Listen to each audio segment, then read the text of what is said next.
বৈশাখী যে ঝড় তুফান বৃষ্টির কারণে সামান্য বৃষ্টিতে অনবরত পানি হওয়া, এটা হচ্ছে আমাদের কুমিল্লার যে আপনার খাল বা ড্রেনগুলোতে অতিরিক্ত ময়লা জমাট হওয়ার কারণে আমাদের সমস্যাটা তীক্ষ্ণ দেখা দিচ্ছে। আর এটার কারণে আমাদের যে একটা ভোগান্তির শিকার হচ্ছে, এটা আমি মনে করি আমাদের যে সিটি কর্পোরেশনের দায়িত্বে এটা যদি ক্লিয়ার হয়ে যায় তাহলে আমাদের এই সামনে ভোগান্তিটা স্বীকার করা হবে না। এটাতে আমরা খুবটাই আরাম ফিল করতে পারবো। এখন এটা হচ্ছে আমাদের একটু অবহেলার কারণে আমাদের এই সাধারণ মানুষের, খেটে খাওয়া মানুষের এই ভোগান্তিটা স্বীকার করা হচ্ছে আর কি। তো যদি এটা সবাই একটু ফোকাস করে তাহলে আমাদের সামনের দিনগুলো আশা করি ভালো কাটবে, এই সমস্যাটার সমাধান হয়ে যাবে।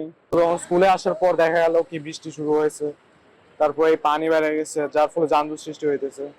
তারপর অনেক ড্রাইভাররা দেখা যায় এই যানজটের ফলে দামও বাড়ায় নেয়, যেমন ভাড়া বেশি নিতেছে, এটার জন্য তো সমস্যার সৃষ্টি হয় না। তো আমাদের কাছে তো এত টাকা নেই যে প্রতিদিন বেশি ভাড়া দিয়ে আবার স্কুলে আসবো। হয়ে গেল বৃষ্টির জন্য ভিজলে আমাদের জ্বর আসছে, তারপর স্কুলে আসতে পারি না জ্বরের জন্য। আবার সামনে এসএসসি তো সমস্যা হবে, আমাদের পড়াটা ফেস করতে হবে আমাদের।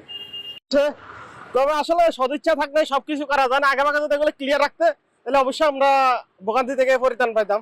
গভীরতা লাগবে, পাশেও চড়া করতে হবে, পানি যাইতে হলে এই সামান্য একটু দিয়া পুরা শহরে পানি এখানে কাটা হবে না। এরকম দুর্নীতি হলে বা ড্রেনে প্রকল্প দেখেন, আপনার ড্রেন ক্লিয়ার নাই, পুরো পানি জমা, দেখেন পুরা শহরে কেউ হাঁটতে পারতেছে না, গাড়িগুলো ভোগান্তি, আমাদের ভোগান্তি, রাস্তাঘাট কি অবস্থা দেখেন আপনি।